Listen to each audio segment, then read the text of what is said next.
Now, before we get into today's video, I want to ask you a question. What if the biggest threat to your retirement isn't how much you saved, but it's what you're doing with it right now? Now, I spent years working with retirees, men and women just like you. And I can tell you that the difference between those who thrive in retirement and those who struggle often comes down to one thing: not income, not savings. It comes down to the assets they choose to buy. So, today, my friends, we are going to talk about the 8 assets that are quietly draining your retirement wealth and what the financially secure retirees are doing instead. Now, whether you're already retired or you're getting close, or maybe you're in your 30s, this is some good information and you'll find value. I know. So let's get right into it. Number one, timeshares. Yep, you're thinking about clicking off, right? Because you don't have a timeshare. But guess what? I guarantee you know somebody who does. So stick with me for just another minute because wait until you hear number two. Now, let's start with one of the biggest traps I've seen retirees fall into. And guys, I want you to really hear me on this: timeshares. On the surface, they look like a smart idea. They really do. My gosh, I almost got into 2 of them: a guaranteed vacation spot, family memories, travel costs, all under control. I understand the appeal, my friends. I really do. But here's the reality: a timeshare is not an asset, it is a liability. And once you sign that contract, you are locked into hidden fees, special assessments you didn't know about, exchange costs that pile up year after year. And wait until you try to sell it. The real sale market on timeshares is pretty much worthless. Now, the financially secure retirees I've worked with prefer flexibility. Guys, these guys, they rent where they want, when they want. They keep their money liquid and it's working for them. It's not tied up in a contract. That's just another forced annual expense. Number two, high fee annuities. I hear this a lot with a lot of our subscribers. So that's why I said number two. If you have an annuity, this is something that's really important. Guys, if not, trust me, I know you're going to love number three. But many retirees draw on the promise of guaranteed income without fully understanding what's hiding behind that promise, guys. Complicated restrictions. I mean, you pretty much have to have a law degree to be able to read just the notes. Hefty commissions for the advisor, depending upon if they're a fiduciary. All right, guys, this means you can't get your money out without paying a very steep price. And that leaves many retirees stuck in underperforming investments with no easy way out. Guys, just the last 2, 3, 4 years, I've gotten into annuities because it made sense for me financially and where I was at that time. Talk to a fiduciary, somebody that has your interest at heart and in mind. So that means you can't get that money out without paying that steep price. It is not where you should be. Let me share a quick story with you. I once worked with a lady who had a majority of her savings in a variable annuity with a income rider sold to her by an advisor at a bank right down from her house. Made it nice and easy. Here's the thing: her pension and her Social Security already covered her monthly needs. Her real goal was to leave a legacy for her son. So this annuity, well, it was the exact opposite of what she needed. But unfortunately, she was locked in. Now, be sure to lean towards low cost, flexible strategies that don't come with hidden strings attached. How do you find somebody like that? Interview them. Interview 5. See how their portfolios are going. Talk, communicate. It's something we have forgotten how to do these days.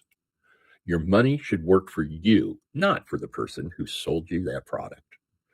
All right. Now, number 3. Those of you who stuck through 1 and 2, I promise number 3. And that is because most people have life insurance. taking for granted that you do. You may not have as much as you wanted, or you may be using life insurance as a retirement tool, right? But here's where things break down. These policies often are being pitched to older adults as retirement planning. Retirement planning. And it's not a retirement planning tool. And that's a problem. I have a problem with that. It takes so many years for a policy to build meaningful value. And by the time most people buy them later in life, they simply don't have those years for it to really work and make them the money that they were promised. Now, whether retirees recognize this, they keep their insurance separate from their investment strategy so that each one does the job it was designed to do without creating unnecessary costs or draining their cash flow. All right, number 4, asset rental properties without a plan. Gosh, I hope you have a plan. I sure hope you have a plan.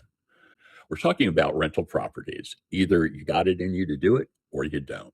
Because owning rental properties looks great on paper. Oh, I can tell you when I was younger how bad I wanted to get into it. Thank goodness I had a father that understood finances and taught me right from wrong. In some cases, yes, it's right. A steady income, building equity, I get it. But here's what many retirees don't factor in: the vacancies, the unexpected repairs, the constant management. It can very, very quickly eat up your time and eat up your money. Now, experienced retirees, guys, they view real estate as a business decision, not an emotional one. And it's a very important distinction. Now, guys, we're halfway through this lesson. I want you to stay with me because the next few assets, guys, these are ones that most people are confused about. They don't see coming, or they could be sitting in your portfolio right now. These are number 5, high yield bonds. So this is what, air quotes, is typically called set it and forget it. Sounds great, right? As long as you are monitoring once a year your plan and you know you're working your plan correctly, set it and forget it is great. Now, on paper, the promise looks simple: higher interest payments, more income. But what many people don't realize that these are called junk bonds for a reason. They are tied to companies with a high chance of default, and a lot of them do tend to default at the worst possible time, when the economy is weak and you need the money the most. Now, I'm not completely against these high yield bonds, but you have to pay close attention to the credit risk. And it's not something that you would set and forget. Instead, you focus on preservation, on tax efficiency and stability. Basically, you let your fiduciaries, you let your attorneys, you let your retirement planner, these people, you let them help you every single year, and you make sure you're working your plan. Guys, let stocks do the job of stocks. Use high quality, shorter duration bonds for safety and liquidity. Nothing wrong with that. Don't try to make bonds behave like stocks. Guys, you got to know the role of each asset and what it plays in your portfolio so that it works together as a system. And number 6, guys, number 6 in this list of 8, structured products. Now, what are structured products? Because a lot of retirees, they get tripped up on it. They're often marketed with the promise that sound too good to be true. What do you know about that? Market-like returns with downside protection. Oh, sure, sign me up all day long. Yeah. Let me read the fine print. No. Now, that type of pitch attracts a lot of people that are only focused on the short gain, and when in fact, that's the wrong way to play. They're looking nowadays for safety and growth. Safety and growth. And I completely understand why. But here's the problem. These products come loaded with what I call opaque fees. You ask for a fee sheet. Do you understand it? Do you have a law degree to be able to read it and comprehend what it's saying? Guys, and here's the rule I always share. If you cannot easily explain how your money is being invested, the odds are the deal benefits the company selling it more than it benefits you. And I don't mean to make that sarcastic. I really don't. But if you do not understand your money, maybe you need to go see somebody free and talk for a half an hour or an hour. Maybe you need to hire them for a few hours to get you out of some of these really bad investments. Guys, I believe simplicity is a feature, not a flaw.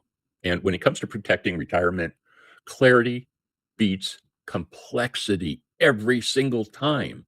Now, I understand the dream, a place for family, a place for relaxation, for making memories. But for many retirees, that dream quietly becomes financial burden. Beyond the purchase price, there's property tax and upkeep and insurance and utilities and repairs, or I did when I had my boat. Now, what I've seen from financially secure retirees is this: they recognize that it is often more efficient to rent a luxury condo or a home when they want it rather than carry on the ongoing cost of ownership year round. Renting gives you flexibility. If you don't like it, you can, in a lot of cases, depending upon your contract, move. Can't really do that when you own that home. You can try to sell it, but you cannot sell it when it needs work to be done. And you're not telling people upfront and honest. Don't do that. Now, if you disagree with me on this one, okay, guys, I want to hear from you. I really do. I want to have a good, honest discussion with you. Drop a note down below. If you don't agree with me, great. Guys, if you do agree with me, if you've owned a home, let me know, good or bad. I want to hear. Okay. I genuinely enjoyed that conversation. And number 8, actively managed funds with high fees. Guys, we're going to wrap it up with this one. Now, this one quietly destroys wealth through fees and underperformance. Actively managed mutual funds. Now, guys, these have been around for a long time and they're not going away. And here's how it usually happens: retirees rely on an advisor recommendation without realizing how much they're actually paying for the embedded fees, management fees, trading costs, commission, all of which eat into your return. You heard me say the word fiduciary. That is somebody that has your interest at heart. They make money when you make money. That sounds like the better way to go. After all that, a majority of these funds still underperform the broad market. Guys, what the wealthy retirees do instead.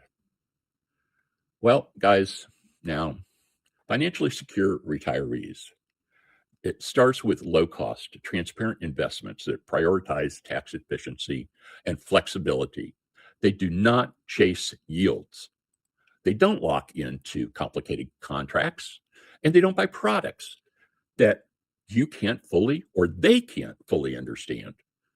They focus on a total return. They maintain flexibility so their money can be accessed without restrictions. And they pay attention to opportunity costs, always asking, what else could this money be doing for me? I have so much appreciation for each and every one of you, and especially for those of you that have lasted this long. Much love. Guys, do me a favor. If you enjoyed this content, please consider becoming a friend of this channel and along with subscribing to this channel if you're new here. If you are new, this is me. This is Mark. This is who I am. I'm not going to tell you one thing that I don't believe in strongly and have the proof or the evidence to show you or the research to show you that at that moment in time, your snapshot in your life with just a little reviewing with the right people in your corner I will always be the one that supports that. And guys, I have a lot of really good information in my newsletter as well. Consider dropping by seniornetwork.info. That's seniornetwork.info. You can find the link down below, okay, in the description. Guys, listen, if you found this video helpful, I think you're going to love this one that I have up next. Take care, my friends.